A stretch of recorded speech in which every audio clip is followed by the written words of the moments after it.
What's going on, guys? On this episode of the podcast, we share some of the best moments from the podcast. In this edition, we dive back into a recap of the Rules for Jiu-Jitsu series. So we're going to dive into 3 more rules for Jiu-Jitsu. And the first rule is from episode 194, and it's Rules for Jiu-Jitsu number 7, and it's attempt to control your emotions. The next rule we're going through is from episode 209, Rules for Jiu-Jitsu number 8, and that's age isn't just a number. And the third rule we're going over today is from episode 222, Rules for Jiu-Jitsu number 9, and that's wisdom doesn't come cheap. Appreciate y'all for tuning in to the podcast. Here's Chewy with the sponsors. Big thanks to our sponsor for helping make the podcast happen, Athletic. ATHLETHC, as the name implies, it is a THC mint that's sort of like microdosed. I've seen it called like the daily microdose, where you take it, you're not going to be buzzed out of your brain and be slobbering around and whatever else. It's just to help get you into a particular state that could be useful for certain activities. So for instance, they have one mint called Flow. And the whole idea about Flow is it's formulated to help you get into a more flow state. Sometimes I'll take it during rolling sessions where, especially if I'm playing with something new and I just want to like play. I don't really want to win the roll, so to speak. I don't want to try to get any, I just want to like see where it goes. I find it helpful. It helps me get into a more relaxed state. I don't feel any grogginess from it. Like years ago, I took, I ate some special brownies and I felt incredibly groggy the next day. And I remember when I was taking the athletic mints, I was like, I don't want to, I'm really apprehensive about taking stuff because I'm like, I don't want it to mess up my flow. Right. It didn't. Very easy to take. And again, no grogginess or nothing. If you guys want to check out any of their products, because they have several different mint formulations, all of them have a very low dose of THC, and they have other cannabinoids along with them. You can check them out at Athletic, ATHLETHC.com. The promo code is Chewjitsu10 for 10% off the order. Also, thanks to our sponsor, Epic Roll, for being a longtime sponsor of the podcast. They make a lot of great jiu-jitsu gear. I get a lot of my stuff made through them, both for my jiu-jitsu brand, but also the gym that I have, like our gis and rash guards and stuff. I get their stuff. Great quality stuff, good customer service. They take care of you if you need something.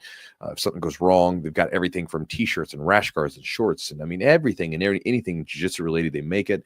They're one of the manufacturers that PGF uses, the professional grappling uses, that to help make their stuff for some of the teams. I don't know if they still are, but they were last season. But again, if you guys want to check them out and just browse through their website, see if you find anything you like, go to their website at epicrollbjj.com, EPICROLLBJJ.com. And when you get there, checkout code is Chewjitsu20 for 20% off the order. Also, thanks to our sponsor, Charlotte's Web. They are one of the OGs in the CBD space, the cannabinoid space. And again, they have a really well-tested, well-produced product. Again, CBD is one of those weird things where it's an unregulated market, right? So the FDA doesn't have it locked down like they do a lot of other things. And so they've done studies before where the CBD market is all over the place, where, you think you're getting this, but you're really getting this, or you think you're getting X amount, but really you're not getting that much, you're getting less than that. And so they're one of the good guys in the CBD space, where they're making a lot of good products. Everything's third-party tested, so you can ensure the quality of it is there. And then also, you know what you're putting in your body. On top of that, they have a lot of other different products, things like CBN products, which are great for trying to help you get more sleep. And again, as we get older, that's kind of an important thing. It's one of our main tools for recovery. Is that everybody wants to pop TRT and everything else, and that's perfectly fine. Of course, do what you want to do, but getting your sleep habits into check is really useful, and CBN products can be really helpful to that. They also make some functional mushroom products as well, balms and rubs, anything and everything, just tons of stuff. Take a look at their website, charlesweb.com. The promo code is Chewjitsu30 for 30% off the order at checkout. Also, if you guys want to support the podcast directly, you can check us out at Patreon, patreon.com/the Chewjitsu podcast. When you go to the website, you can look at what we have to offer. There's a bunch of perks. And again, it's a very inexpensive price. And so again, when you join up, you get a ton of perks for, it's super cheap. We're practically giving the damn thing away. You spend more at like McDonald's or Starbucks or whatever place you go to, in one visit, and you're done. And so again, if you guys want to check it out, go to patreon.com/the Jiu-Jitsu podcast. We give you guys a bunch of extra content and exclusive stuff. And on top of that, you get to support the podcast that you're listening to, and we appreciate it. Last but not least, guys, if you want to get my daily email, the Chew Crew email, check it out at chewjitsu.net/join. When you join up to the Chewjitsu email, you will get my daily email, as I said, almost daily. And then on top of that, I will send you an ebook that goes through 12 different strategies on improving jiu-jitsu faster through focused rolling. And the ebook can give you some different strategies. There's also a video in case you don't want to read, if you just want to listen to me tell you. There's an ebook and a video that goes with it, but it'll give you over 12 different strategies on how to improve with focus. It's one of the most important things. And if you're an older grappler, you have limited time. And I just say this because I know our demographics. We got older people. If you're an older grappler, you have limited time training. And so you can't screw around with like, I'm just going to show up and, hey, I'm here. That's fine early on. But again, as soon as you start to actually have a little bit of skill under your belt, you want to start giving it some focus and start directing it. And you don't have to be a black belt to do that. I show you how to do it both from white and to black belt and everything in between. So check it out at chewjitsu.net/join, JOIN, to get the daily email and get the ebook that I give away in the video.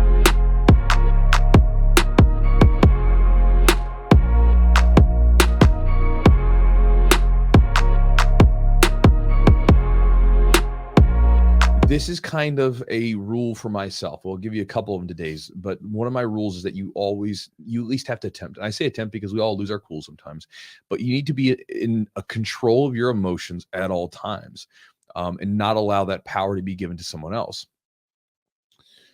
Because when you do, if it's in a jiu-jitsu setting, you do really dumb stuff. Like you start smacking a person until they get DQ'd. That happened with Cyborg. Mm-hmm. You get into backstage fights. That happened with Govao, right? Like you smack the guy and then you guys are fighting, and you can get hamstrung by fear. And again, nobody's going to admit to that, but I can guarantee you, if you could get inside someone's body and feel what they were feeling, there were probably some people, I think Buchecha was probably one of them, where like probably wasn't able to pull the trigger because of it being going right. Because Buchecha looked like, when you watch that match with Buchecha, ADCC in 19. Yeah. When you watch that match with Buchecha was abnormally, there could have been injuries or other things going on there, but he was abnormally not active. Buchecha usually is such an absolute monster, and aggressive. He's all over the place. And I wonder how much of it was due to the persona of Gordon, and again, maybe he felt nothing. I don't know, but I'm just saying, just watching it, I'm like, man, that just doesn't look like him, and that could be because Gordon's just that good, or it could be because, the emotions that played into it, like, oh man, this is this damn kid that like talks trash to everybody. I don't want to lose. The character. I don't want to lose to this person. And so emotions have their place, but they're useful when you're under your control, right? Because emotions are energy, and you can direct that energy in good places, but they shouldn't be in control. An analogy that I used in one of my emails recently was that they're like children.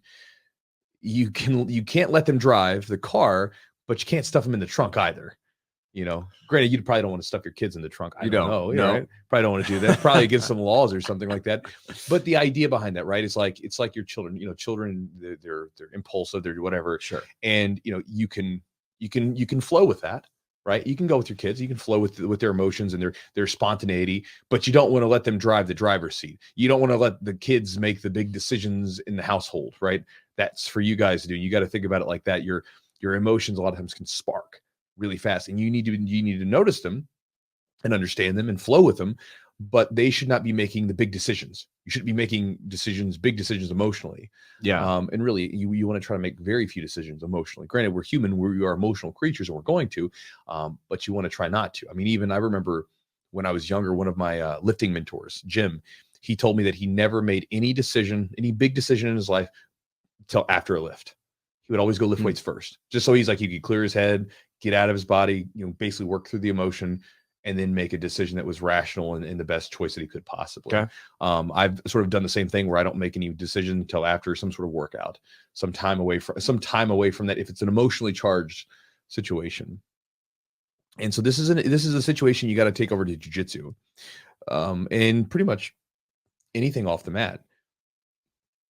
Just as a competitor, might talk trash and gain some control over someone's emotions, there's people, there's all sorts of different people that might try to hijack your emotions in order to control you in a particular way. It could be a toxic family, angry exes, media corporations, all sorts of people, right?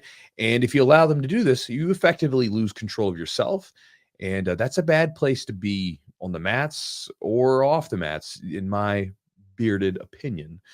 And I think the key about it is awareness, right? Like, again, if you start looking at some of the decisions you make and you notice that you're a bit emotional about them, just notice that certain things are going to get you emotional. So for me, for instance, here, let's talk off. Like, here's an example. I'll give you two examples. I'll give you one on the mat, one off the mat. On the mat, I used to be terrible about like when someone would knee me in the face or whatever accidentally, it would really just piss me off. Eugene will remember the days where like there was a Chewy face. I'd get like gritty and like, and I'd come at you. Yep. So, but again, it's not that person's fault, but I would interpret it in a negative way. Like I'm like, you're being wild, you're possibly injuring me, whatever. Well, fast forward, I didn't want to do that anymore. So I started catching myself and taking breaths. And the culmination of this, one of the most, it's strangely a proud moment for me. So 2014, January, rolling, I shoot in for a farmer's carry takedown, and my student, for whatever reasons, knees me right in the face, breaks my nose. I fall down to the ground. I'm laying there, and there's like a weird feeling that like happens whenever your body's really hurt, and I could feel the blood pooling into my hands. I looked up, and everybody was like, "Oh, this is disgusting," or whatever. Like they see my nose busted up, whatever. And I knew it was bad. I didn't get mad at him. He was really upset. He was really apologetic, and I was like, "Man, it's cool. Don't worry about it. It's not a big deal." I didn't lose my cool. I was emotionally calm in the situation. I was like, you know what? He didn't do it on purpose. It was an accident. Accidents happen. No big deal. And then I told everybody to get back to training. I was like, everybody was like, just kind of stopped. And I was like, no, get back to training. We still got like 30 minutes of rolling left, so like, let's get to it. And then I went and like cleaned up myself and then went to the emergency room. But I was proud of that. The big thing about emotions, and I've had some instances that I'm not proud of where like I can think of a couple. I've been on the mats for 12, 13 years, something like that. So I can think of a couple instances where I lost my cool. And it was it was just usually with a like a white or a blue belt, where it was really my responsibility to control the roll, and I didn't. And so it's my responsibility, and I got pissed off because I tweaked something or I injured something, and I think that having the awareness, like it's kind of hard in the middle of a roll to do that, or even to stop the roll altogether. If you're kind of tweaked something, but you can keep training, I think it can make it hard to kind of focus on that and bring awareness to your emotions. But like, is there something that like maybe if you're in mid roll or mid training that you're like in the middle of it and something happens, or maybe even like a careless or a reckless move? Like, I think one of those things could be, I think a situation I can remember is like, we had like, we had rolling going on, and like there was lower belts. And usually if it's a lower belt and then an upper belt's next to them, that lower belts need to stop. And you said numerous times, like, hey, stop. And I could see you kind of got irritated because it could have caused some injury there. Like, so getting emotional on the mats or getting irritated or angry, what do you do to like bring awareness to it, maybe even in the moment? I think it's practice. I think it's really what it is. It's like, so we don't get a lot of, think about modern society, right? We don't get a lot of we don't get a chance to really play around in those places. So we don't have like hardcore heated debates because we don't debate anything anymore. It's like either you agree with me or you're evil on both sides of everything, right? So we don't really have that place where we're like, we're going to talk about things in this heat of the moment, and we both got to stay level-headed. We don't play around there very often. Very few people actually fight. So they're not used to having that energy, that warrior aggressive energy come up inside of themselves. They're not used to dealing with it. You can see this where, you look at in society, it's like, be nice, use your words, don't hit people. And they talk about this aggressive side in humans as if it's something bad, or that it's something that we should contain. And you see them try to put the genie in that bottle, and it escapes like steam in a kettle. Just you see it through things like road rage. You see it through people, the way they type online to people. You see it through like people fighting in grocery stores or whatever over stupid stuff. And you see it when people are in the gym and they get really friggin' angry, and they're not used to dealing with things in that state. All of a sudden they run, you stupid, like whatever. You see it. You're not used to being in that state. And so you have no practice. It's like a different mental state. It's like, imagine like Here's an example. Imagine a guy getting into an altered state with some sort of drug, right? And how he can function in that particular state, or how he adjusts to it. Someone with practice who's been there lots of times, no problem. It's a normal day in the park for them. You give it someone the first time, holy moly, like it's a different world for them. Yeah. So same thing, when you get angry, if you're not used to being in that or emotionally charged or aggressive, whatever you want to consider it, if you get into that state and that warrior inside you is starting to peak out, you have to like get used to what that feels like and be able to control yourself and be able to deal with that energy, because it's just energy coming up through you, and do whatever you will with that energy. But again, direct it accordingly to what you actually want to happen. Mm-hmm. And so I think that what happens a lot of times is people come into the gym, and if this happens to you where you get emotionally like angry or pissed off or irritated, a lot of times you're just not used to dealing with it. So you got to chill. You got to learn to control it. You got to learn to practice.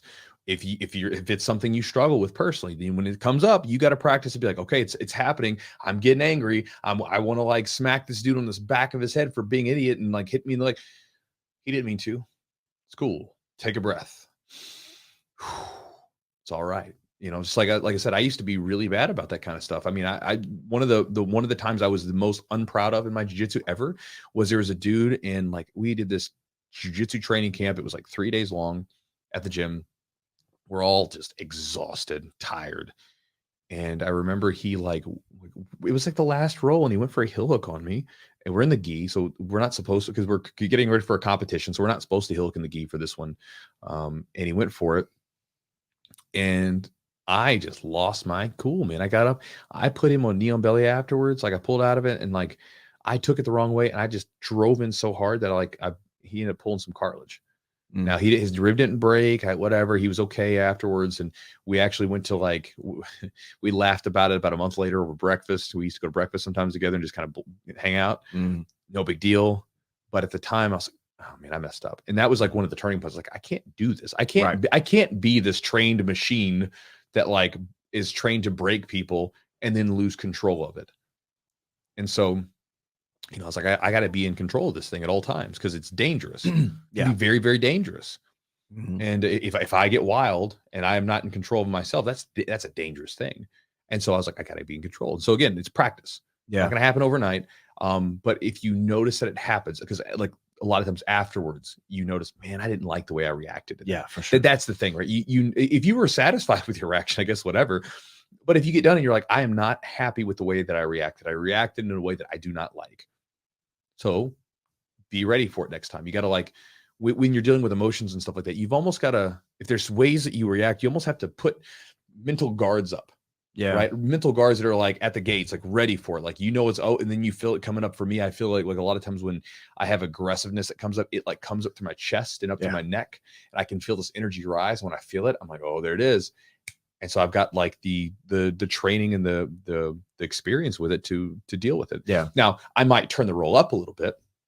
Like for instance, I was rolling with one guy, and he literally this was recently, he elbowed me, kneed me, and like did something else like several times during the roll. And I told him, like, chill out a little bit, and then like he didn't. So I was like, all right. Now I didn't like get all angry, or I didn't hurt him or whatever thing else, but I like passed his guard real quick. And then I put him in side control. I mean, I was squeezing the shoulder justice. I squeezed him. I was keeping pressure so he couldn't move, and I was just locking him down. So like I gave him no space for the rest of that roll. So I used that energy towards the jiu-jitsu that I was using in a technical way, just being a little bit more urgent with what I was doing. Yeah. But I think it's practice. I think a lot of times it's practice. And again, you can take this over to other stuff. Think about with your kids. Like I know that a lot of you guys are parents. Like how many times have you like done something with your kid and you're like, man, for sure, I'm not happy with the way I dealt with that situation, because we're all human. We're all messed up. We break mentally and stuff, and we do something we shouldn't do. So what do you do? Next time it happens, just try to be like, okay, mental note. It's like a jiu-jitsu match, right?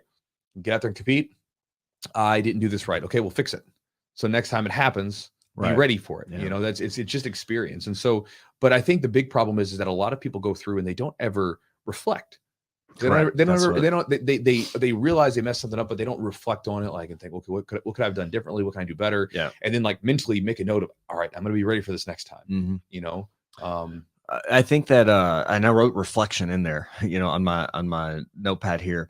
And I think like when I had that situation where I got, I kind of hurt my shoulder and I couldn't train for a little bit. I got pretty pissed off about it. And the moment I was kind of like, I didn't act in the right way. I would say that like taking reflection is super important. Like you have to, if you can step away, like say, like, I'm done rolling. Yep. Like dude, I'm not just like, just if you can Take a step walk. away, take a walk. Yeah. So, but for me, it was like, I spoke to you about it. Like find somebody at the gym, maybe that your coach or someone like or a buddy or someone that's been there that can give you some solid advice, and just like go through the situation with them. Like what happened? Maybe how can it be avoided next time? Well, and in your case, I dealt with that before. Like when right, for sure. Because like the situation you're talking about, you're telling me, and I'm like, this is just how it is, bro. Yeah, and you feel it's just something to keep in mind for yourself. Yeah, and you also like, first of all, it's it's yourself, but also like if you're a leader at the gym, if you're an upper belt, a black belt, brown belt, whatever, you're a coach. You don't want to. That's not the way to act. I mean, if you have to maybe put it on them a little bit, if you're not injured, but maybe tweak something, you can keep training, put them on a little bit, and be more aggressive like you did in a controlled way. Just kind of get your point across that way. But I definitely think the reflection piece is important. Talking to someone, and for me, taking some space. Like why did that happen? Like why am I feeling that way? We talk about journaling a lot. I think that's one of the valuable things, because some shit will come up for you that maybe you didn't even know was there just by writing it out. You start to like think about what's coming out on the page. And I think reflection is first of all, you got to find something that's problematic with the situation. Like if you felt like you acted appropriately, if there was a problem, different. But there's a good book, I've mentioned it before. It's called King, Warrior, Magician, Lover. And it's by a guy who's like a neo-Jungian. It's like Robert Moore and Robert Gillette.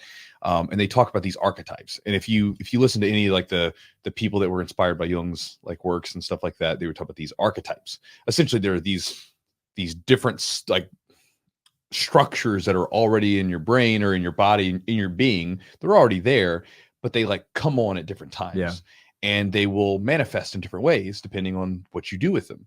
And so again, whether or not it's like right on the money or not, I don't really care. I find it useful because it gives me a good frame of thinking for these things. And so with that thing, like the idea with like, say with the warrior and the king, we'll talk about those two. So the warrior, you see that warrior being used all the time. That's like the one that our society really loves, is like getting out and getting after it, charging forward, working, hustling, driving, whatever. But it's also the side of us that like can do damage to people or can be very aggressive. Yeah. That's that side of us. And in the book, they talk about the sort of the sides where it's aligned with the king, and we'll talk about the king in a second, and when it's not. So the king sort of energy, the king archetype, it essentially is you when you are in line with yourself and you know who you are, you know where you want to go, these kinds of things, right? And so if the king, kind of using this analogy, if the king is giving the warrior a mission, then the warrior is following like the right track, right? But if the warrior is not in control by the king, well, then he's like a mercenary, or he's just a person that's just terrible. Yeah. Or if your mission's kind of a bad thing, well, then your king's out of whack and you're becoming like a tyrant to yourself or something. But that's a whole other thing. But just basically being in line with who you want to be. If the energy that you are using is not in alignment with who you're trying to become as a person, you should know what that looks like. You should know that you're trying to become someone better or different, right? So if it's not in alignment with that, then there's a problem. And so if you react in a way that is not in a way that you want, they'll say it's not becoming of you. Like who you're becoming. So if you're acting in a way that's not the person you're trying to become, then obviously you need to be aware of that. It's out of alignment. It's out of whack. And so I think that's a useful. It's short. It's not a relatively short book, but it's a helpful way for me thinking of it. It's like that's the warrior in me, and it has to be in control, because a warrior that's let loose to do terrible things, that's a terrible thing. As a history geek, when warriors are just let loose and they're not under control of a higher power, of a higher authority of some sort, they sack cities and do all kinds of terrible stuff. Yeah. And likewise, like when our warriors are let free at the wrong times, it's a bad thing. So they have to be under our direct control and be aligned with what we're trying to do and who we're trying to be. All right, guys. So another rules for jiu-jitsu idea. This is going to be based off of a couple questions that I've been getting from some older guys, mostly black belts. But the rule for today is that age isn't just a number. You'll see what I get into this in a second. So check it out. Like recently, I've had a lot of black belts, and by a lot, I mean like a handful just within the last week or two, message me, and they're all in this sort of same predicament, this same sort of mental conundrum where basically they were, young, snappy guys back when they were younger. They got into jiu-jitsu when they were in their like late teens, early 20s, training their tails off. They were coming up the ranks and got their black belt when they were relatively young. And then now they're getting to a point where they don't do jiu-jitsu full time, because it never was their thing. Some of them own businesses. Some of them are police officers. Some of them just doing different stuff. They've got families. They've got other responsibilities. And they're able to make it into the gym like, 3 times a week, which is a respectable amount, right? But the issue that they're all running into is that, man, they're going up against these tough purple belts, and the purple belts in some cases are beating them. Now, it's not necessarily that the purple belts are just trashing them, but they've got these young purple belts that are younger, more youthful, that are training 5, 6, 7 days a week, and they're coming at them. And this is in the gym and in competition. Mm-hmm. One of the guys sent me a match of his, and he competed against a purple belt, and he was over in, I believe he's somewhere over in Eastern Europe, and he went against a purple belt in a competition, and he lost a close match, right? And he was like, he's fine with it, but his curiosity was like, do legit black belts lose to purple belts, right? Does it happen? And, the other guy that I'm thinking about just offhand, he was sending me a message, and he was basically saying like, almost feels like sometimes he doesn't want to go into the gym because he feels frustrated by the fact that he's getting beaten in some cases by these younger guys. And he's like, man, I don't even feel like I'm a real black belt. I want to take this damn thing off.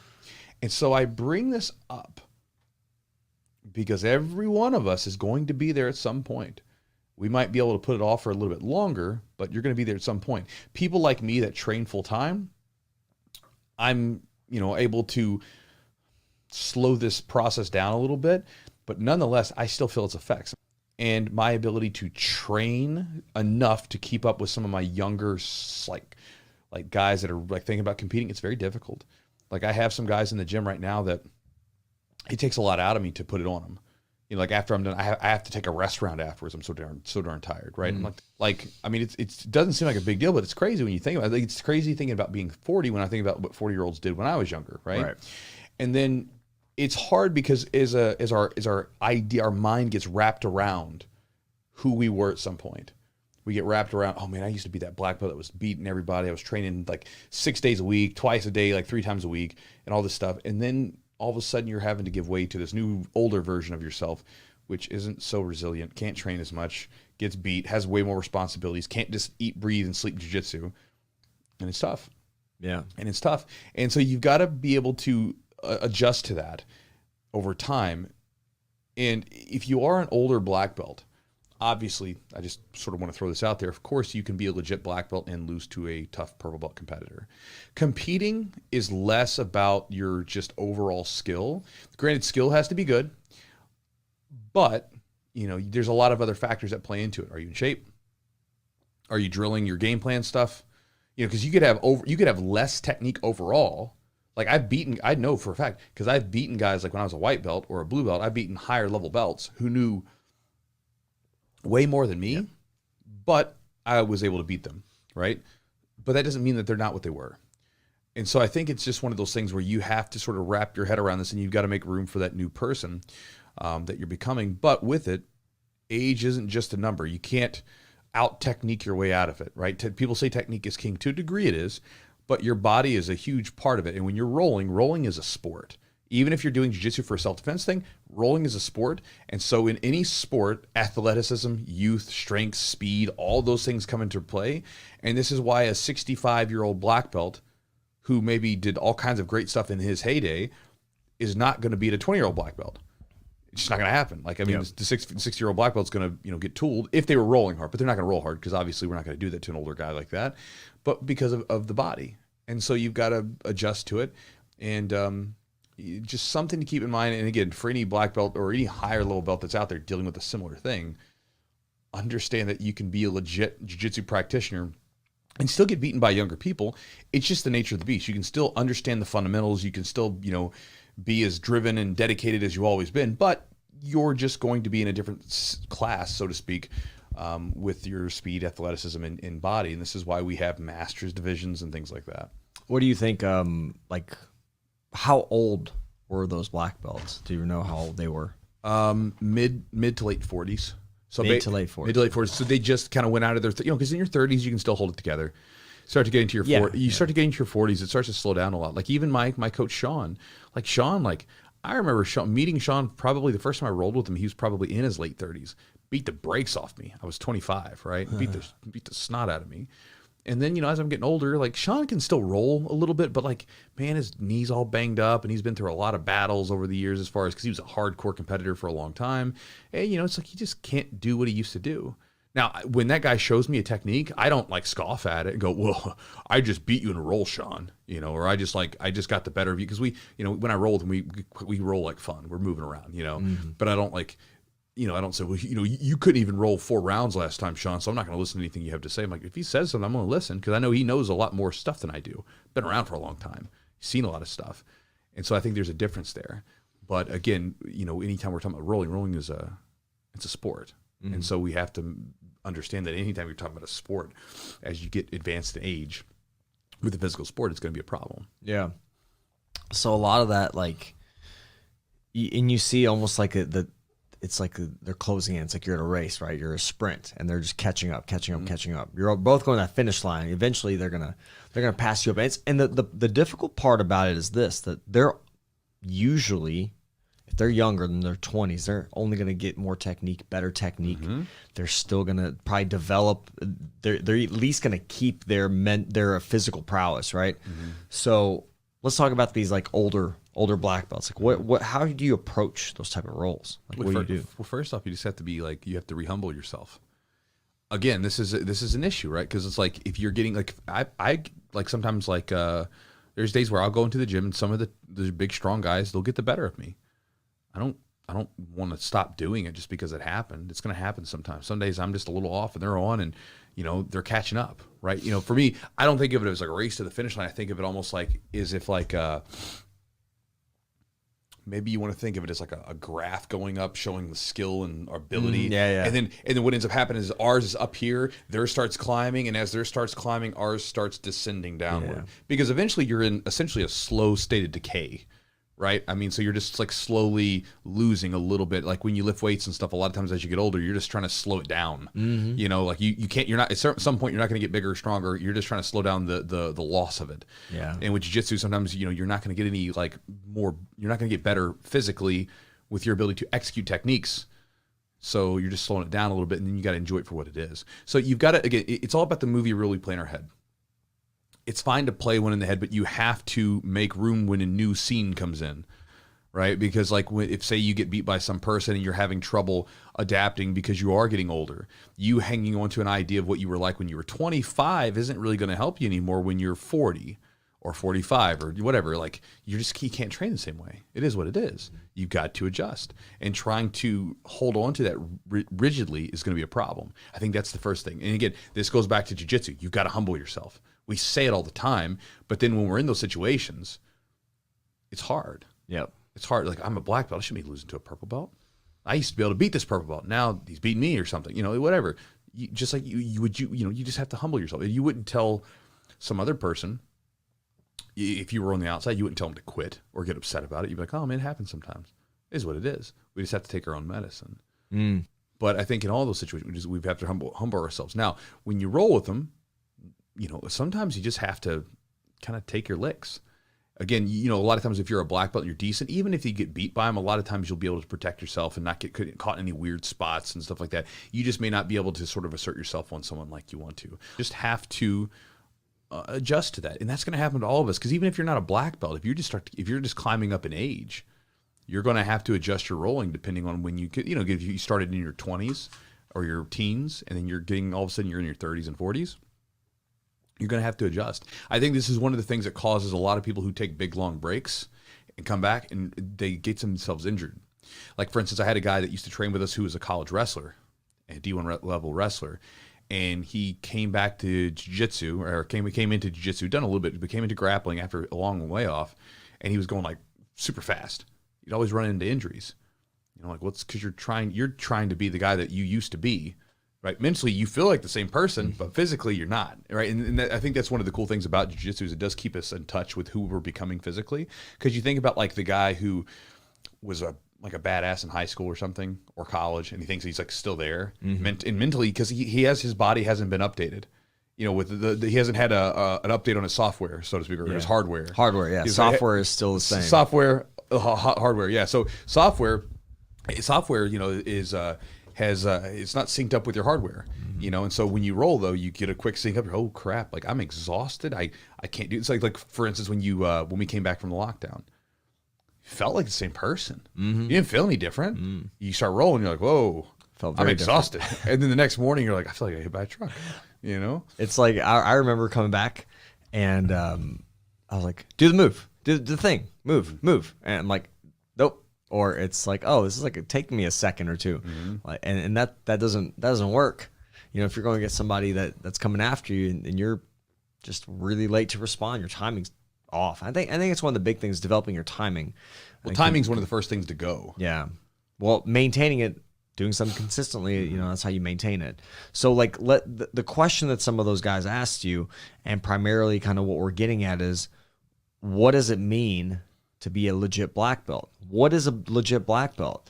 And now if we base it off of purely like performance, rolling, submissions, competitions, whatever, well, that's a different story. But a legit black belt is different for some reasons that you've mentioned before.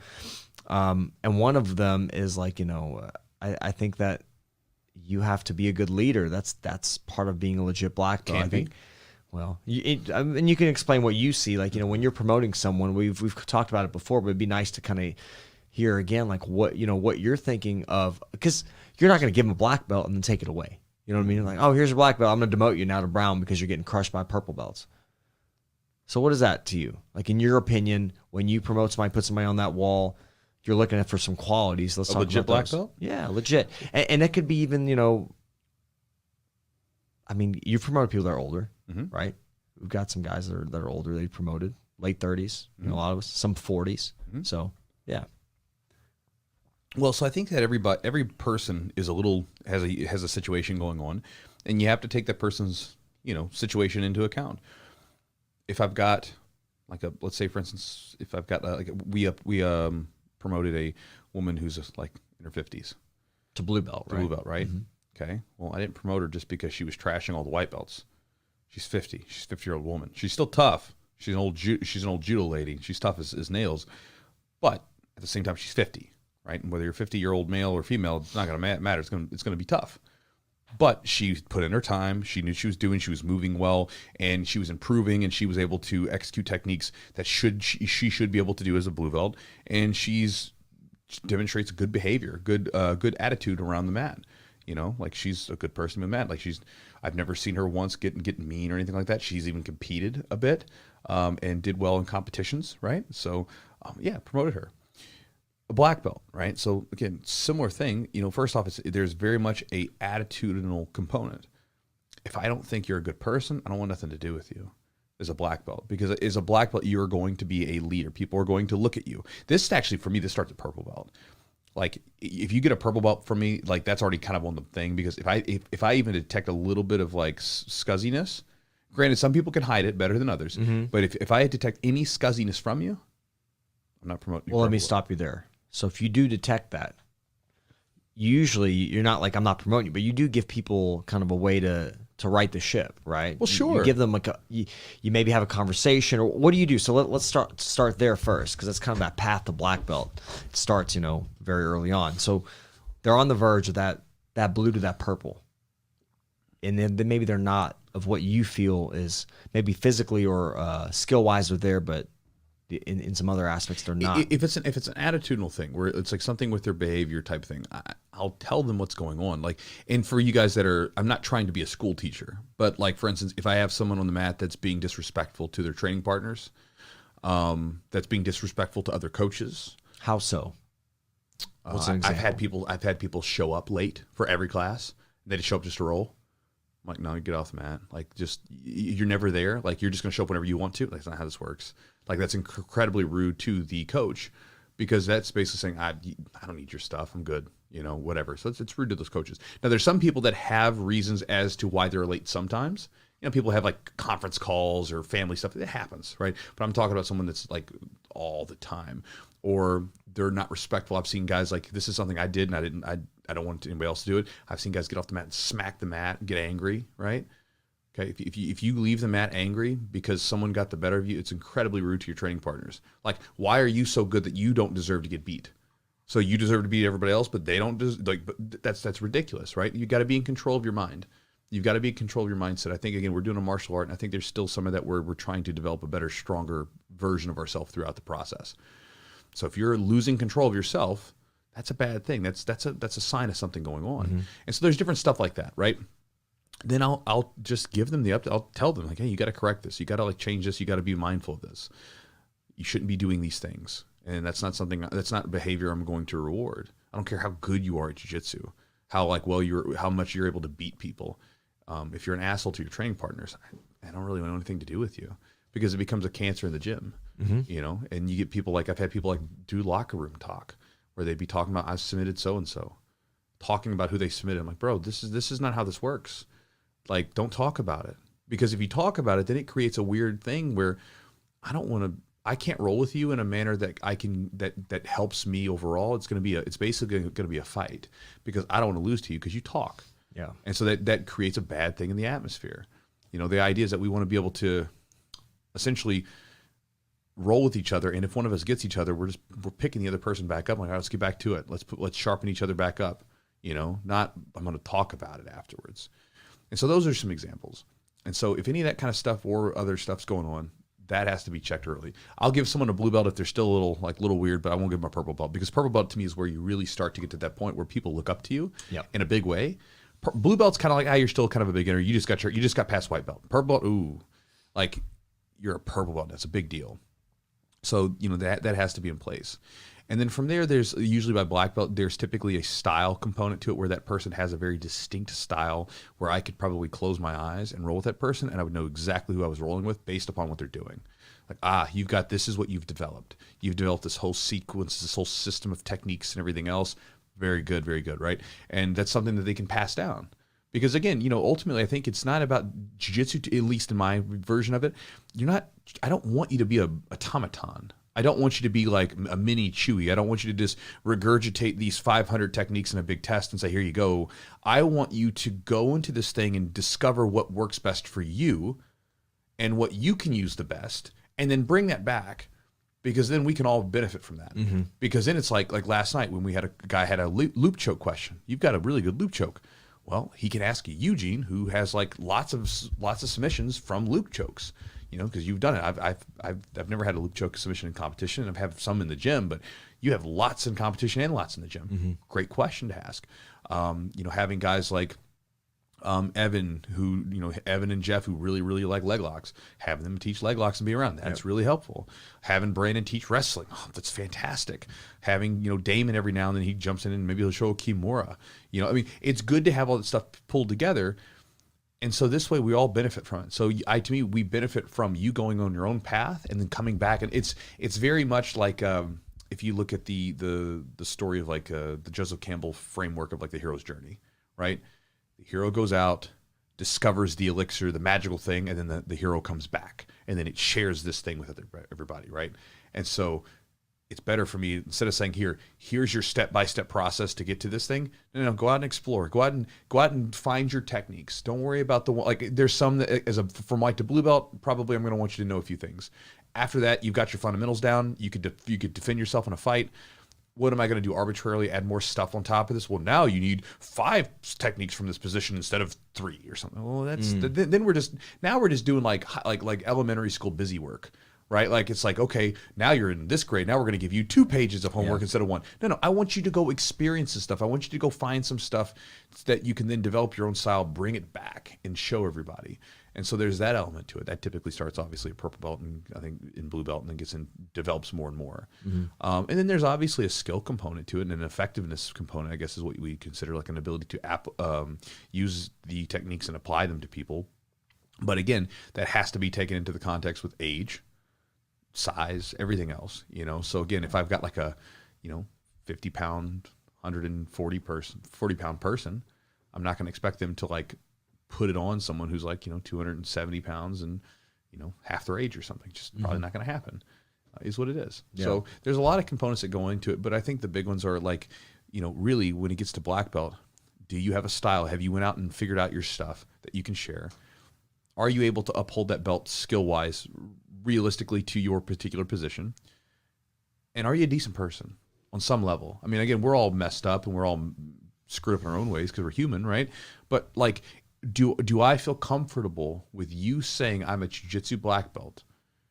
And do I feel comfortable with you sharing that and then being like, yeah, okay, that's cool. That's a good guy. That's a big component because again, you're going to be a representation of me and people are going to look to you. People are going as a black belt. People will come up there and whether you think so or not, they're going to come in and they're going to be like, you're a black belt. You will then set the tone, right? You're going to set the tone and people are going to follow your example regardless of what you think or do. And so I want to make sure that people can set a good example. It's very important. A culture of a gym is incredibly important from a standpoint of keeping people together, from a business standpoint, for all of it. And, from a training aspect, you have to protect that. And so you can't allow that you can't let it go willy-nilly and just like give any yahoo a black belt. And again, that's not necessarily everybody's thing. Some people were like, hey, I can beat this guy and I've won these competitions and they'll give him a black belt. And that's totally cool. It's perfectly fine. Just not me. And again, the cool thing about jiu-jitsu is that we can all kind of do this a little differently on our own way. So today's lesson, today's rule for jiu-jitsu is that wisdom doesn't come cheap. Now, when I say this, it's instantly like, yeah, we know, right? But here's the deal. Here's the thing that I notice from people, and this is something I've said many times. When people get into jiu-jitsu, they know it's going to be a struggle. They know it's going to be tough. They know it's going to be a really difficult thing to take, right? And initially it is, and they get to a point where it seems to be getting better. But what ends up happening with people a lot of times is when they face their own difficulties, like everybody wants a struggle until it's their turn to have a struggle, basically. And I think this is a thing to keep in mind, because if you look at it this way, the way that I'm going to tell you in a second, if you look at it a certain way, nothing bad really happens to you. And so what I mean by this is like, kind of as a grappler, nothing really bad happens to you, depending on the mindset you take. Every failure you have is a lesson to learn from. Everything that, sometimes is unfortunate, like injuries and stuff like that, you can become stronger. You can become a better person from it. I even take this mentality to pretty much everything off the mat as well, where again, a lot of times when I'm going through difficulties in my own life, I'm looking at it like, okay, this is a chance for me to get better. I'm going to get something from this whole thing. And again, this is my struggle to bear. And that's just life. That's the way it is. And, again, the difficulty is going to make me stronger as long as I'm willing to endure it. And that's something to keep in mind, because the other day, I used an analogy. I said that jiu-jitsu, much like life and everything else, is like a Ferris wheel, right? Sometimes you're on top, but don't get too attached to it, because you're going to end up on the bottom at some point. And when you're in the bottom, don't get too down about it, because eventually you're going to go back up as long as you're on the ride. And so with this wisdom doesn't come cheap idea, and this idea that, you got to pay for your experience, you got to pay for everything on a emotional level, there's that. It's going to be difficult, and you've got to be willing to stay on the ride the whole time and not get off just because it gets difficult. Again, you knew this is what you signed up for, and we know this is what's going to happen with anything we do. And then there's the other side to it, which we can get into, which is it's going to not always be cheap monetarily. Right. And it's funny because people seem to get very upset about that part. I guess my mindset with money has always been different. I never looked at like paying money for things that I really wanted to do or experiences I wanted to have as a bad thing.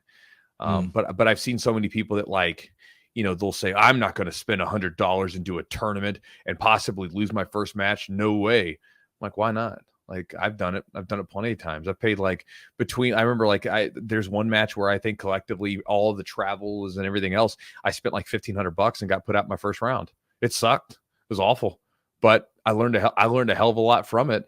And it was actually interesting is that $1,500 loss ended up helping me make money later on, because I was able to kind of recoup it from specific things I learned in that particular match that I didn't commit, the mistakes I didn't commit later on. But this is just the idea. When we get into things, wisdom is emotionally and physically draining. It's tough to gain, and it's generally also pretty expensive.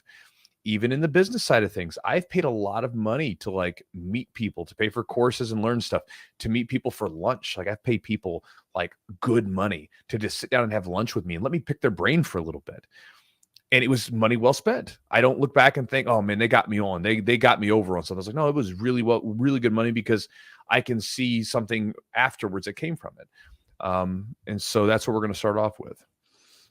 Yeah, a lot of stuff, lot to unpack. Like, talking about the emotional investment, right? It's a roller coaster. It's like I think that every belt level or every part of your jiu-jitsu journey or path has some different types of things emotionally that you kind of deal with. I don't know. Like, I think it's hard to, as a white belt, you're kind of on the bottom of that. If you think of the Ferris wheel or whatever, you're on the bottom, man. You're on the bottom, and you're constantly the nail. And then you get, I got a sweep here, or I didn't get submitted this roll, and then it just little bit by little bit you get rolling. Then there's newer people that show up, and now you're not the newest person. You're a little bit better than them. You have a little more skill. So I think like, having that mindset that it will get better. I would say all people, but most people will get better. I think some people just aren't into it, or they don't quite understand. Sure, or which is okay. Yeah, which is okay. And jiu-jitsu is not for everybody. We talked about it. It's if we look at what we do as jiu-jitsu athletes or martial artists, it's kind of crazy a little bit, right? It's a little like we choose to go out of our way, out of our nice, comfortable lives, to go to this place where people are going to physically and emotionally try to, it's emotional for me, like to lose or whatever, go like even during a roll, like, I'm gonna, hitting a submission or being close to being submitted. There's just a lot of stuff that goes on, but like we choose this, and it's sometimes like, why the hell do we do, why do we do this? Because that investment, that emotional investment, physical investment eventually pays dividends. Because after a tough training session, man, do you feel good. You feel like you're on top of the world. You feel relaxed. You feel like you accomplished something. So I think emotionally, it's beneficial, but you got to go through some of the dark spots too.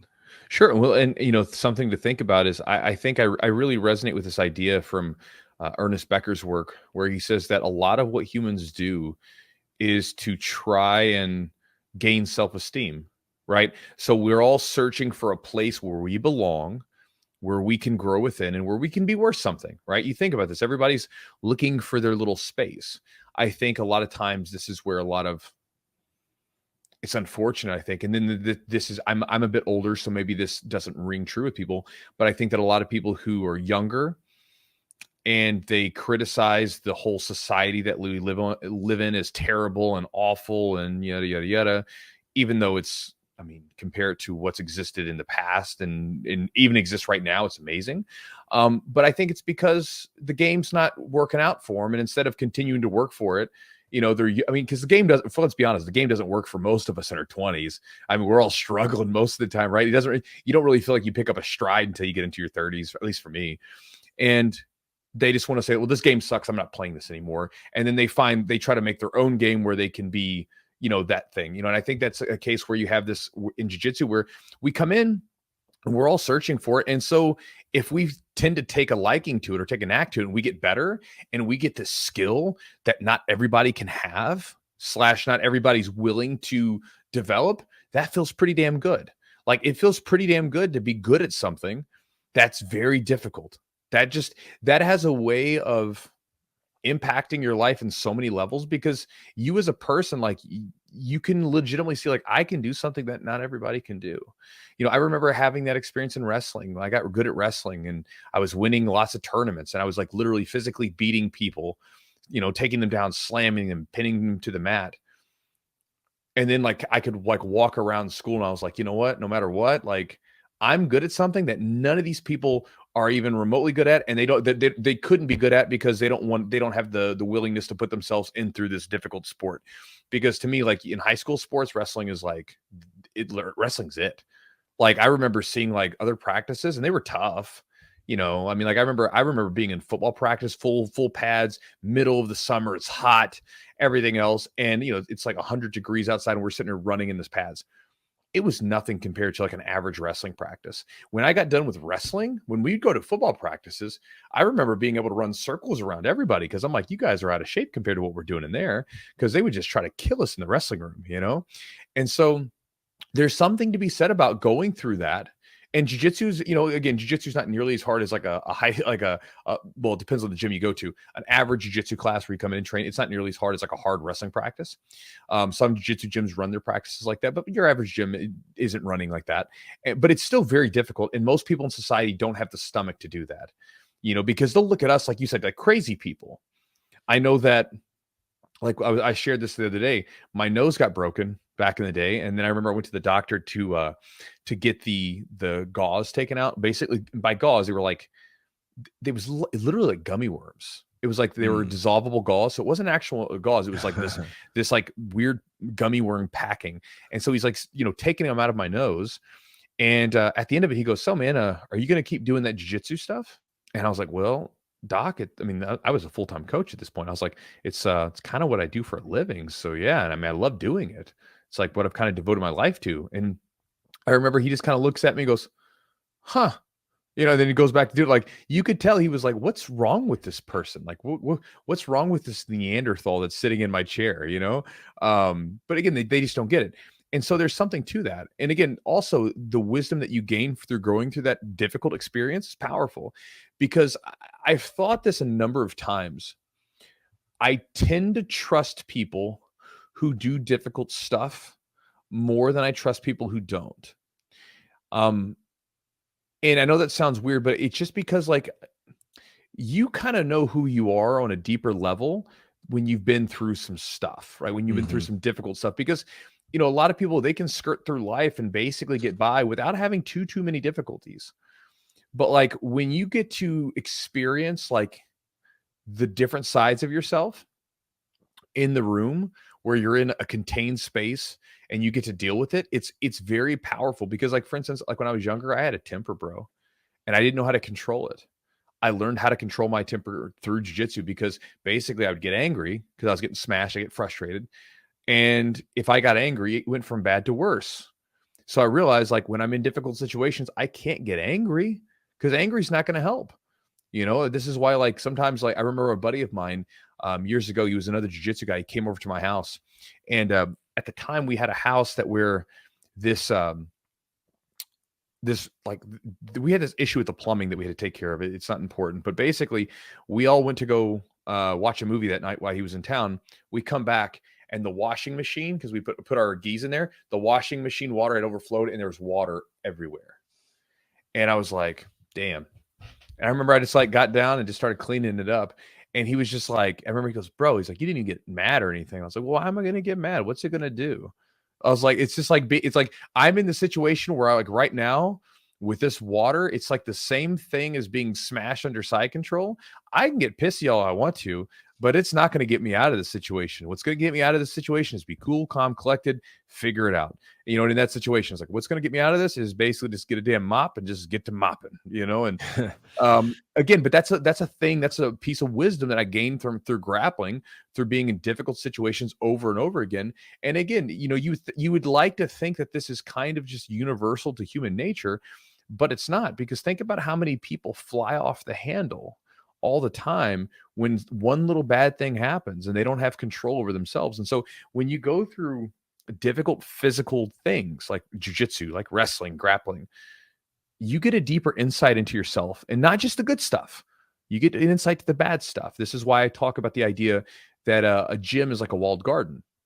It's an analogy that was used in a book by a guy named Robert Bly, in a book called Iron John. Mhm. And in the book, he talks about the fact that everyone in their life needs a walled garden, because basically the walls provide protection from the outside world. So inside of our gym, we're dealing with a lot of stuff, and the gym walls and the culture itself provides protection from the outside world. Because again, we would not trust someone we did not know to put us on an armbar or a choke, and to respect a tap, or to like let go when we get caught in something, right? Yeah. And then from there, he said that it's the dark, rich soil that then is combined with the sunlight, the light, the brightness, to be combined all together with our efforts and our dirty work with our hands to Yeah. create something, to grow, right? And so if you use that analogy, I mean, this is what we're doing. We're working with the dark sides of ourselves. We're working with the brighter sides of ourselves, right? So in the same room, you could be pissed off and frustrated one minute. The next minute, you submitted your buddy and you help them back up and you show them what you did so they can improve better and later on, right? You can have these beautiful things going on, and it's through your effort that you create these things. And so I think that's a powerful place to be able to work with yourself, to do work, and it's done not in some sort of like woo-woo fashion, right? Where we're like we got to grow, man. You know, it's like you're working with yourself in the sense where you're faced with difficult stuff and you have to. There's no choice, right? Like I never thought of myself as like I need like something new age where I needed to like lose my temper because of whatever, because I'm going to get myself out of alignment with my chakras. I was just like, this isn't working. He laughed. Yeah, I got you. I knew I was gonna get you that one because you anyway. The Dude, there's something like resiliency, you know, like you build resiliency, and that doesn't come from doing easy shit. It comes Right. from doing difficult things. It comes from constantly like doing something a little harder, pushing a little harder, you know. It's like, damn, we gotta do like 6 minute rounds, whatever it is, you know. It's like, that's tough. Now we're going to positional work from areas where you're weak, or you don't have a lot of success, or you got to be stuck in, you know, in mount under this big, strong purple or brown or black belt. And then it's annoying. And like, you're right. You can panic and waste your energy and then maybe give up a submission, or you can stay calm, stay tight, get your hands in the proper position, make your frame, and then go. Pick your battles, pick your time, and you just kind of know I don't feel like it's so much as a reaction, but it's like a calculated movements. Everything's kind of, you know, people that are very good at jiu-jitsu are more calculated. They're kind of setting up positions, you know, they're planning almost like they already know where they want to be, but they have to go this roundabout way sometimes with a skilled practitioner. But like that resiliency, man, like not getting pissed off about stuff that, like, you know, like road rage, or the easy one is like, you know, driving and somebody cuts you off. You know, gyms on Dixie Highway, shit happens all the time. People cut you off. Sometimes you get rear-ended while you're stopped going to the gym. That stuff happens. But like, you're like, man, it is what it is. And after you do some difficult things, like you don't take those easy outs to get pissed. Sure. Like it takes a little more. I'm not saying like I don't ever lose my temper, but well, like, of course, I'm less likely to. Right. And especially in jiu-jitsu, like I'll get, you know, I'll get frustrated. I'm not necessarily angry. I'll get frustrated, but I'll always, most of the time, if I have a frustrating training session or a role, like I'm like, all right, this is what I need to do better. I always figure something out, or I learn, I pick something up that I can work on. Yep. And then there's the other side to it where sometimes it's expensive, like it's expensive emotionally and physically, but it's also expensive monetarily.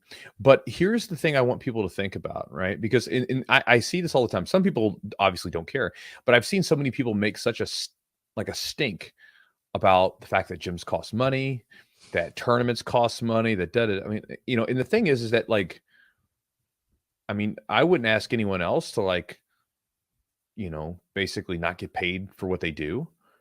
You know what I mean? Like, I'm not going to ask someone else to, like, you know, if like some doctor or something was getting ready to work on me, right? I'm not going to try to shortchange them.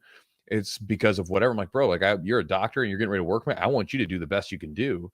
And so, you know, you spent all this time developing this skill. I don't want you to like get shortchanged for it, right? Sure. And so people develop a lot of like time into these things, and it takes a lot to get all this stuff running. So it's one of those things. But the money thing, here's the thing to think about. there's a difference between valuable and expensive. Like those are two different things. Something can be very, very expensive. And then there's other things that cost a lot of money, but they could be immensely valuable. Yeah. So to sort of tell people like for instance, like one person, like I paid like over $1,000 to like spend time with a business coach to just sit down and have lunch with him. Actually, not even a business coach. It's a guy who's been in business, who's done stuff that I wanted to learn about. So I'm like, I paid him money. I was like, let me sit and have lunch with you. Paid over $1,000 for it. It was immensely valuable, not expensive. And again, this wasn't at a time when I was just rolling in dough. By the way, it was just like, hey, like I thought it was a worthwhile thing to spend on. Yeah. I've spent, I don't even want to think about how much money I've spent on books, courses, things like that to improve either my business, my personal development, or any of this stuff. I don't want to think about it because it's so much money, right? And with competitions, I probably have spent a large portion of my income over the last, 20 plus years on competitions, jiu-jitsu, travel, training, everything else. And I find it valuable. The difference with me with expensive, like I think TVs are expensive. This is why I did not buy a TV until this past year. I haven't had a TV since I was like 20 years old because I was like, they're expensive. It's a thing that sits on my thing. It wastes my time. I don't get anything productive really for it. I mean, I get to turn off my brain for a little bit, but I can do that in other ways. To me, it's a very expensive purchase. I don't really think I get enough from it to value it. I got it now because I've got some extra money to spend. So why not? Buying some expensive car. For me, that's really, I see some really nice car that's brand new is very expensive because I'm like, I'm not really into cars. Now, other people could judge this differently. This is a judgment thing. This is subjective. But I look at things like cars. I look at things like really big houses is expensive because I'm like looking at it. I'm like, what am I going to do with all this stuff? Like it's not my thing. Right. And so you got to think about it. And as a jiu-jitsu practitioner, it can be different. Everybody's got their subjective, the things that they see, their subjective sort of value systems for things, and they have things that they're after. But if you're someone that's like really serious about jiu-jitsu, who maybe wants to be a coach someday, the thing that I would urge you to consider is if you were so focused on just like, I don't want to spend this money on something, right? What are you going to have to give to people when you're a coach, right? Like what experiences are you going to have? Like, because you're not going to have any, because you're like, well, the tournaments are too expensive. Training trips are too expensive. Gym dues are, this is real expensive. I mean, you're just not going to have anything to give to anyone. Yeah. Right. So you're not filling up your own cup. And, if you think about this, like college is expensive. Like some college degrees are very valuable. Some college degrees are ripoffs and they're incredibly expensive. Right. And because it's like, some of these college degrees you'll get out with like, 50 to 70 grand of debt and you can't get a decent job. Some degrees are very valuable. They're very specialized and you can get out making some good money. And so to me, it's like with jiu-jitsu, like let's say if you're really getting into jiu-jitsu and you want to do something with it, which is what I wanted to do. I saw it as kind of almost like instead of paying for college, I'm paying a lot less money for this education that I'm getting here. Yeah. Through different means. And so I think, but regardless, I think that before you judge something as expensive based upon its dollar amount, you have to sort of consider, is it valuable to you? And a lot of times, if we look at our lives, most people have some measure of expendable money to burn, right? I've been around, like when I was a kid growing up, I remember like having family that were really, really poor. And somehow they always had money for a pack of smokes. Right. I was like, I don't know. I was like, how do you guys always have money for that? Like, I thought this as a kid. I was like, how do you guys have money for cigarettes? You guys are always saying you're getting money, but now you got like $5, $4 or whatever it costs to go get a pack of cigarettes. I'm like, that's a lot of money. Think about that every day. Like that's a lot of money over time. It is. So, we all got expendable money. We all have some. So if you're going to use it, it would be worthwhile to use it on something valuable, which may be technically monetarily, it might be kind of expensive to you, but if it's valuable to you, then it's a good trade-off. All right, guys. Thank you all for checking out this episode of the Jiu-Jitsu Podcast. We'll be back next week with a brand new episode of the podcast. Appreciate y'all checking out this episode. Big thanks to our sponsors for helping make the podcast happen. You can check them out athletic.com, ATHLETHC. As the name implies, they make THC microdosed mints. So it's a very low dose of THC along with other cannabinoids to help you get different states to improve functions like getting into flow state or getting a good workout in or resting and recovering. And so they've got a lot of cool products there. You can check them out and get 10% off your order if you go to their website at athletic, ATHLETHC.com. And the promo code is Chewjitsu10 for 10% off the order. Also, thanks to our buddies over at Epic Roll. Epic Roll is a jiu-jitsu brand company made by jiu-jitsu practitioners, right? It's people like us that are training, doing the damn thing, out there competing sometimes, living the lifestyle, and then also, selling cool gear. And so if you guys want to check them out, go to epicrollbjj.com. And the promo code to save 20% is Chewjitsu20 for 20% off the order. Also, if you guys want to check out our longtime sponsor, Charlotte's Web, and get some of their CBD, CBN products, or even some of their functional mushroom products like lion's mane and reishi to assist with a number of different functions, go to their website at charlottesweb.com. And they have a huge discount, 30% off. So you go use the promo code Chewjitsu30 for 30% off the order on whatever you buy. Again, this is stuff that I think is really useful. I give my students samples, and a lot of them end up getting more of it. Many of you had sent me messages saying you enjoy the products. And so, again, they've been a long-time sponsor, and we appreciate them and check them out. Also, if you guys want to support the podcast directly, you can roll on over to our website at patreon.com/the-Chewjitsu-podcast. When you go there, you check out all the perks that we offer. There's a whole list of them on the site. You can see the different tiers and everything else that you can join up as. And when you join up, you'll be supporting the podcast you're listening to for less than probably a Starbucks run or a fast food run or food run at Chipotle or whatever, So again, if you guys want to check it out, we appreciate it. You go to patreon.com/the-Jiu-Jitsu-podcast, chujitsu.net/join. And when you go to that website, that will give you access to my daily email that I send out. And thousands and thousands of people read that damn thing, more than I ever thought would have ever read it. It's crazy. And when you get that daily email, I will go through different ideas, but I go through all kinds of different stuff. I'll even send out different book lists, generally like once or twice a year, with just a list of books you can check out, and also send out jiu-jitsu tips, and also give special offers to people, where basically you get discounts that I don't send anywhere else. And so you can check it out at chujitsu.net/join. And when you join up, you will get my Focus Jiu-Jitsu ebook and video, which goes into 12 different strategies.